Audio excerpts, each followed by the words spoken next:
अस्सलाम वालेकुम, this is Arsalan over there and आप नोटिस कर रहे होंगे कि आपके एड्स पहले जैसे परफॉर्म नहीं कर रहे। सेम ऑडियंस, सेम बजट, फिर भी रिजल्ट नहीं आ रहे। और फिर आप कह रहे हो कि मेटा जो है वो डेड हो गया है, मेटा डेड नहीं हुआ, आप पुरानी सोच पर नए सिस्टम्स चला रहे हो। आज मैं आपको बताऊँगा कि एंड्रोमेडा किस तरीके से वर्क करता है। मैं आपको जो है उसके फीचर्स नहीं, आपको उसके माइंडसेट बताऊँगा। बेसिकली मेटा एंड्रोमेडा कोई नया बटन नहीं है, कोई मैजिक की सेटिंग भी नहीं है ये। एंड्रोमेडा एक एआई डिसीजन मेकिंग सिस्टम है, जो ये डिसाइड करता है कि कौन-सा ऐड चलेगा, कौन-सा क्रिएटिव दिखेगा और कौन-सा बिज़नेस सर्वाइव करेगा। पहले मार्केटर डिसाइड करता था, अब सिस्टम डिसाइड कर रहा है और यहाँ पुरानी प्रॉब्लम जो है वही स्टार्ट होती है। ओल्ड मेटा के अंदर आप इंटरेस्ट टारगेटिंग करते थे, आप ऑडियंस को नैरो करते थे, मैनुअल कंट्रोल करते थे, काम करने से आपकी चीज़ें चल जाती थी। लेकिन एंड्रोमेडा के अंदर आप ब्रॉड टारगेटिंग कर रहे हैं, फ्यूअर इनपुट्स दे रहे हैं, ज़्यादा सिग्नल्स उसे दे रहे हैं और आप भी परफेक्ट इंटरेस्ट टैग बना रहे होगे। तो आप सिस्टम के अगेंस्ट फाइट कर रहे हो और सिस्टम आपको कभी नहीं हराता। तो आपने कभी स्टैक्स के ऊपर काम नहीं करना, आपने ओपन ऑडियंस के ऊपर काम करना है, ओपन ऑडियंस के थ्रू ऐड आप चलाएँ और ओपन लोकेशंस के ऊपर चलाएँ। और आपकी जो असल एफर्ट होनी चाहिए वो आपकी क्रिएटिव्स के ऊपर होनी चाहिए कि किस तरह के क्रिएटिव, किस तरह का आप इश्तिहार बना रहे हैं, उसमें किस तरह की इमेजेस, किस तरह की कॉपी या तहरीर आप इस्तेमाल कर रहे हैं और वहाँ पर क्या कॉल टू एक्शन, जो काम आपने ऑडियंस से करवाना है वो है या नहीं, आपने ये मेंशन करना है। तो अगर तो ये चीज़ें आप मेंशन करेंगे तो आपके एड्स जो है वो 2026 के अंदर जो है वो सर्वाइव करेंगे और एंड्रोमेडा आपको सपोर्ट कर रहा होगा। तो एंड्रोमेडा जो है बेसिकली एंड्रोमेडा जो है हम मार्केटर्स को बहुत ज़्यादा पसंद है। एंड्रोमेडा को पसंद क्या है बेसिकली कि आपकी मैसेजिंग जो है वो क्लियर हो, तो आपकी बहुत स्ट्रॉन्ग हो। आपकी जो एंगेजमेंट है वो रियल होनी चाहिए और आपकी सिग्नल जो है वो फास्ट होनी चाहिए। आपके पास first party, third party, second party data होना चाहिए। और अगर आपको लगता है कि आपका ऐड जो है वो स्क्रॉल स्टॉपिंग नहीं है, समझ नहीं आ रहा या ट्रस्ट बिल्ड नहीं कर रहा, तो आप उस ऐड को मत चलाएँ और अपने पैसे सेव कर लें। अगर आप स्टिल दोबारा चलाते हैं तो मेटा जो है वो आपके एड्स के ऊपर सक्सेस नहीं लाकर देगा, सिर्फ ट्रैफिक और इंप्रेशंस और अवेयरनेस थ्रू करेगा। तो सिस्टम्स उसे साइलेंटली किल कर देते हैं और उसके अंदर कोई आपको वार्निंग नहीं देते, कोई एक्सप्लेनेशंस नहीं देंगे। Just they will spend your money and bleed out your budget over there.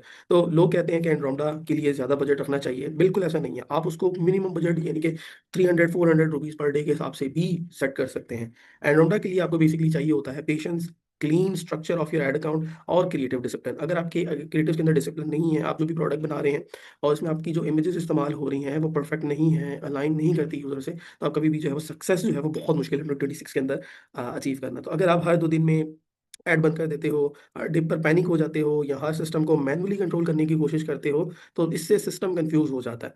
तो और कन्फ्यूज़्ड है आपको पता है कि वो आपके पैसे हमेशा वेस्ट कर देगी, तो आपने सिस्टम को भी कन्फ्यूज़ नहीं होने देना और आप लोगों ने उन चीज़ों पे काम करना है जो वाक़ई काम करती हैं। Do not work for the sake of work.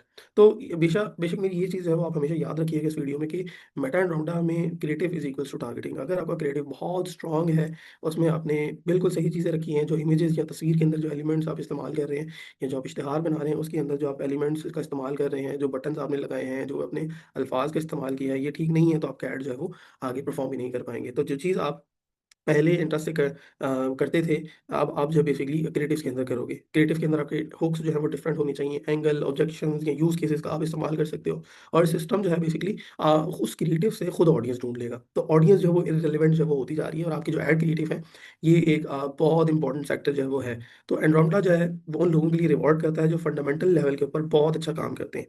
जो बेसिकली टेस्ट करते हैं डिफरेंट ऑडियंस, डेटा कलेक्शन कर रहे हैं और इमोशनल नहीं होते, डिप्स के ऊपर जो है वो कन्फ्यूज़ नहीं हो रहे।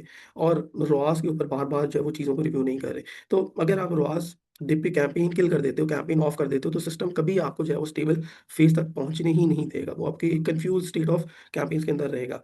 तो आज का मेटा मार्केटर वो नहीं है जो सबसे ज़्यादा सेटिंग्स को जानता हो, जो सबसे ज़्यादा कैंपेन टाइप्स को, कैंपेन ऑब्जेक्टिव्स को, एड स्ट्रैटेजीज़, बिडिंग स्ट्रैटेजीज़ को जानता हो। आज का मार्केटर वो है जो ह्यूमन साइकोलॉजी को समझता हो, स्टोरी टेलिंग जो है वो जानता हो और क्रिएटिव को स्केल अप करना जानता हो। तो एंड्रोमेडा ने मार्केटर को ऑपरेटर से स्ट्रैटेजिस्ट बना दिया है और मेटा एंड्रोमेडा जब आपको रिप्लेस नहीं कर रहा, वो आपको टेस्ट कर रहा है, तो आप बेसिकली कंट्रोल जो है वो छोड़ दें।